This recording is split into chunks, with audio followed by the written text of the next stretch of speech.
പത്തനംതിട്ട ജില്ലയിലെ പ്രശസ്തമായ Konni elephant camp വിത്ത് eco tourism സെന്ററിലേക്കുള്ള കാഴ്ചകൾ കണ്ട് ഞാൻ നിങ്ങളോട് കഥ പറഞ്ഞിട്ടുണ്ട്. അന്ന് ഈ കാഴ്ചകൾ കണ്ട് കഥകളൊക്കെ പറയുമ്പോൾ അതിമനോഹരമായി പറയുമ്പോൾ അതിൽ ഒരു ഭാഗം പറഞ്ഞിട്ടില്ല. ആ ഭാഗം പറയാത്തതിന് കാരണം ആ കാഴ്ചകൾ എന്നെ സംബന്ധിച്ച് പറയുകയാണെങ്കിൽ അത്ര മനോഹരം അല്ല എന്നുള്ളതാണ്. എന്തായിരിക്കാം ആ കാഴ്ചകൾ എന്നെ സംബന്ധിച്ചോളം ഇത്രയും കാലം പറയാതിരുന്നത് എന്ന് ചോദിച്ചാൽ, ചില കാര്യങ്ങൾ നമുക്ക് പറയുന്നതിന് ചില സമയങ്ങൾ നിശ്ചയിച്ചിട്ടുണ്ടെന്ന് ഞാൻ കരുതുന്നു. ഈ അടുത്ത ദിനങ്ങളായി നമ്മൾ കേട്ട വാർത്തകളുമായി നോക്കുമ്പോൾ ആ സമയം എനിക്ക് തോന്നുന്നു കൂടുതലും ജനശ്രദ്ധ ആകർഷിക്കുന്ന ആ വിഷയത്തിലേക്ക് പോവുകയാണ്. ഇത് അവിടുത്തെ പാർക്കാണ്. നിങ്ങൾ ആ പാർക്കിലെ ആനയുടെ കളറും നിറമൊക്കെ കണ്ടു. ഇത്രയും മോശമായ പെയിന്റിങ്ങുകളൊക്കെ പോയ ഒരു ആനയുടെ ചിത്രം, നല്ല മനോഹരമായ പാർക്കിന് പകരം ആ പാർക്കിലെ സൗകര്യങ്ങളൊന്നും സാധാരണ രീതിയിൽ പറഞ്ഞാൽ തൃപ്തി തരുന്നതല്ല. വൃത്തിയുടെ കാര്യം പറയുകയാണെങ്കിൽ വളരെ മോശമാണ്. അതുപോലെ തന്നെ അതിലെ ഉപകരണങ്ങൾക്ക് ഒന്നിനും ഓയിലോ ഗ്രീസോ ഒന്നും ചേർത്തില്ല. എല്ലാം ഒരുതരം കരകര ശബ്ദം. അപ്പം ഞാൻ ഈ കഥകളൊക്കെ പറയുമ്പോൾ ഈ പാർക്കിനെ കുറിച്ച് എങ്ങനെ മനോഹരമായി കള്ളം പറയുമെന്ന് ചിന്തിച്ചപ്പോൾ അത് പറയണ്ട എന്ന് ആ സമയം ചിന്തിച്ചു. കാരണം ആ മറ്റു മേഖലകളൊക്കെ പറഞ്ഞപ്പോൾ ഈ പാർക്കിനെ ഒഴിവാക്കിയാണ് ആശയങ്ങളൊക്കെ പറഞ്ഞുകൊണ്ട് മുന്നോട്ട് പോയത്. കാരണം ഈ പാർക്കിന്റെ ശോചനീയ അവസ്ഥ ശ്രദ്ധിക്കുമെന്നും അല്ലെങ്കിൽ ആ പാർക്കിന്റെ നിലവാരം ഉയർത്തുമെന്നും ഒക്കെ ചിന്തിച്ചെങ്കിലും പലപ്പോഴും ഈ ഗവൺമെന്റ് നടപടികളൊക്കെ വളരെ ഇതുപോലെയൊക്കെയുള്ള കാര്യങ്ങളിൽ വളരെ പുറകോട്ടാണെന്ന് തന്നെ ഉറപ്പിച്ച് പറയാം.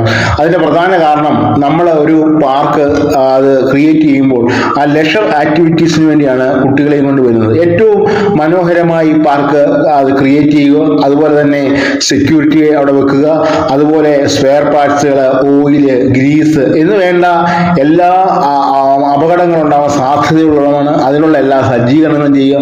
ഇങ്ങനെ പലവിധമായ പരിമിതികളാണ് അന്ന് ഞാൻ കണ്ടത്. കാരണം ഈ പാർക്കിനെ കുറിച്ച് പറഞ്ഞാൽ നമുക്ക് ഒറ്റ നോട്ടത്തിൽ അത്ര മെച്ചമാണെന്ന് പറയാൻ പറ്റില്ല. കാരണം വൃത്തിയുടെ കാര്യം പറയുന്നത് വളരെ കുറവാണ്. കാരണം ഒരു പാർക്കിലേക്ക് ഒരു ദിവസം വരുന്ന കുട്ടികളുടെയും മാതാപിതാക്കളെയും ഒക്കെ എണ്ണം കണക്ക് കൂട്ടിയാൽ അവിടെ എന്തും മാത്രം ക്ലീനിങ് എക്യുപ്മെന്റ്സ് ഉപയോഗിക്കണം എന്ന് നമ്മൾ പറയാതെ തന്നെ ഓരോരുത്തർക്കും ചിന്തിക്കാവുന്ന കാര്യമാണ്. ഇനിയും നമ്മൾ ചിന്തിക്കുകയാണ്, സീസണൽ സമയത്ത് ആളുകൾ കൂടുതൽ വരുന്ന സമയത്ത് അതിൽ കൂടുതൽ വൃത്തിയാക്കാനുള്ള ആളുകൾ വേണം. പലരും വരുന്നത് ചിലപ്പം നമ്മളെല്ലാവരും അവിടെ ചെല്ലുമ്പോൾ പലവിധമായ രോഗങ്ങളോ അല്ലെങ്കിൽ പലവിധമായ അസുഖങ്ങളോ ഒക്കെ വളരെ എളുപ്പം പിടിപെടാൻ സാധ്യതയുണ്ട്. അതുപോലെ തന്നെ ഈ ഉപകരണങ്ങൾ ഒന്നും വൃത്തിയായി പെയിന്റ് ചെയ്തോ അത് മനോഹരമാക്കിയോ വെച്ചിട്ടില്ല. അതുപോലെ തന്നെ ഈ ഗ്രീസും ഓയിലും ഒക്കെ ഇടാതെ ഇരുന്നാൽ ഇതിന്റെ ഏതെങ്കിലും ഒരു കണ്ണി പറഞ്ഞു പോയാൽ അതൊരു അപകടത്തിൽ ചെന്നെത്തും എന്നുള്ളതും ഒരു വാസ്തവമാണ്. ഞാൻ ഇതിന്റെ ഒറിജിനൽ സൗണ്ട് ഒക്കെ കേൾക്കുമ്പോൾ എനിക്ക് അതിന് ഉള്ളിൽ ഭയം തോന്നിയിരുന്നു. കാരണം ഇതൊക്കെ ഈ ബോളുകളൊക്കെ ഉടഞ്ഞതായിരിക്കും, അല്ലെങ്കിൽ അതിന് ഓയിലും ഗ്രീസും ഇല്ല എന്നൊക്കെ ഒരു സാധാരണ രീതിയിലുള്ള ഓരോ വ്യക്തിക്കും അറിയാവുന്നതാണ്. ഞാൻ ഈ കഥകള് 2 വർഷത്തോളമായി പിടിച്ചു വെച്ചിരുന്ന റീലാണ് വിടുന്നത്. അന്നൊരു വൈകുന്നേരമാണ്, ശക്തമായ മഴക്കോളൊക്കെ ഉണ്ട്. അതാണ് നമുക്ക് വെട്ടം തീരെ കിട്ടാത്തത്. പലപ്പോഴും ആളുകളുടെ മുഖങ്ങൾ അധികം പതിയാതിരിക്കാൻ നമ്മൾ ശ്രദ്ധിച്ചിരുന്നു. കാരണം പാർക്കാണ്, എല്ലാവർക്കും പ്രൈവസി ഉണ്ട്. അപ്പം നമ്മൾ നമ്മുടെ കുട്ടികളെയും കൊണ്ട് അവിടോട്ട് പോകുമ്പോൾ നമുക്ക് മനസ്സിലായ കാര്യം, ശുചിത്വത്തിന്റെ കാര്യത്തിൽ വളരെ പിന്നോട്ടാണ്. അതുപോലെ തന്നെ പാർക്കിന്റെ മനോഹാരിതയുടെ കാര്യത്തിൽ വളരെ പിന്നോട്ടാണ്.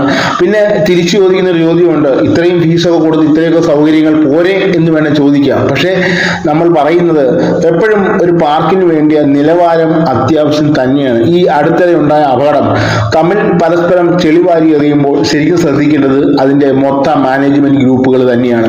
കാരണം അവിടെ ഉള്ള ഓരോ തൂണുകളും സുരക്ഷിതമാണോ, അല്ലെങ്കിൽ ഓരോ ദിവസവും അതിന്റെ ഓരോ ഭാഗങ്ങളും, അതായത് നമ്മൾ സന്ദർശകർ വരുന്ന ഓരോ ഭാഗവും ചെക്ക് ചെയ്യേണ്ടത് അവിടുത്തെ സെക്യൂരിറ്റി ഉദ്യോഗസ്ഥർ തന്നെയാണ്.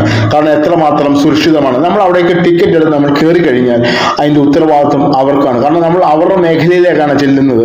അപ്പോൾ ആ ഉത്തരവാദിത്വം അവർ ഏറ്റെടുക്കുക തന്നെ വേണം. കാരണം ഒരാളുടെ ഒരു കുട്ടി മരിക്കുമ്പോൾ അത് 2 ദിവസം കഴിയുമ്പോൾ വാർത്തയായിട്ട് മാറിപ്പോവും.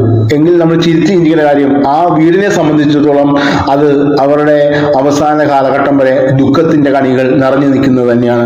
കാരണം സന്തോഷത്തോടെ വന്ന ഒരു കുടുംബത്തിന് വളരെ സെക്കൻഡുകൾക്കുള്ളിൽ ദാരുണമായ ഒരു അപകടം ഒരു കുട്ടിക്ക് സംഭവിച്ചു കഴിഞ്ഞ് അത് മരിച്ചപ്പോൾ അത് നമ്മളെ എന്തുമാത്രം ദുഃഖിപ്പിക്കുന്നു എന്ന് കരുതുമ്പോൾ ആ ഭവനത്തിന് എന്തുമാത്രം ദുഃഖമുണ്ടെന്ന് ചിന്തിക്കുമ്പോഴാണ് നമുക്ക് ഇതിന്റെ വ്യാപ്തി മനസ്സിലാകുന്നത്.